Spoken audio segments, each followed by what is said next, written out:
Think like a producer. What I see much too often with new entrepreneurs is they want to start a business, but for all of the wrong reasons. Or maybe they have the right reasons, but the wrong idea. They want to make money like a producer, but they have the bad habits of a consumer. So either they forget or they didn't know in the first place that business is about supply and demand. If there's a demand for something, you need to create a supply. If there's a supply of something, you need to create a demand. You don't just slap an LLC on anything and boom, you're successful. It doesn't work like that. You have to be mindful of the consumer. Now, if the market is flooded with products or services similar to what you offer, you got to be able to stand out. So you have to know exactly what the people want. You got to know exactly what the people like or dislike about the products or services that are already existing in that space. You have to identify what that special thing is that's missing, and then you got to provide it. It's competitive. It's not easy. Nobody's going to just give you their money unless what you got solves a problem they have. That's the basics. Well, this is what being a producer is all about. Producers are the few that have to provide for the many.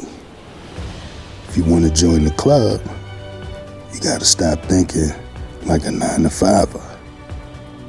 Ask yourself this. Did you quit your job at that 9-to-5 and start your own business just to keep acting like a W-2 employee?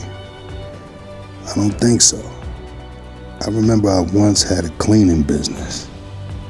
I realized that there were more people trying to start cleaning businesses than there were marketers who could find them clients.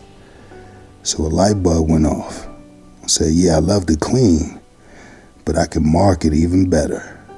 So I figured I'd find the clients and connect them to the contractors.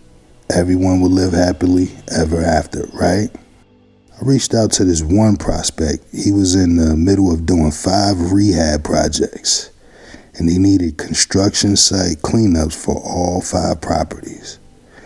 Now, if you don't know, the construction site cleanup is one of the top paying cleaning jobs you can get. When you're building and remodeling, a lot of dust builds up and it's hard to get rid of. Like, you can clean up and literally an hour later the dust settles and it's back dusty again. So if you're not familiar with that type of cleaning, it's difficult. It takes more time and more effort than a regular deep cleaning. So anyway, the prospect liked my prices. We locked in a deal. Immediately, I threw the ball to this young lady who had been cleaning for years with another company, but just started her own cleaning service. I believed in her, and I wanted her to be successful. So one of the incentives for the young lady to use my company to find clients was that after my job got done, the client was hers. I wasn't trying to hold clients hostage. So in essence, she would just trade off a small percentage off those first jobs, and then she'd have a lifetime customer. So she could focus on what she did best, which was cleaning. Sounds good, right? But it didn't go like that. The young lady went to the first property, and even though we made it perfectly clear that she was doing a construction site cleanup, she still did a regular cleaning, okay? Now, I blame myself because she sent me the after pics, and it looked pretty clean, but I told her I was waiting for the customer to approve the job before I issued any money to her. She went off on me. She yelled, screamed, called me everything but a child of God. She ranted about working for 3 long hours in that house, and she demanded to be paid for her time. I said, you know what? Here you go. I went ahead and paid her. Honestly, it was pennies compared to what this client was talking about spending over a lifetime. But I said, you know what? Here you go. Before I let her go, though, I said this. See, when you signed up to be a boss, you don't get paid for how many hours you work anymore. You get paid by how big the smiles are on your customers' faces. If the customers don't smile, you don't get paid. And then I deleted her number after that. Never sent another job to her again. Turns out she didn't clean the house properly. The customer was upset and refused to pay me until it was corrected.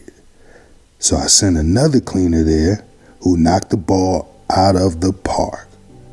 The customer absolutely loved it, and then I paid her.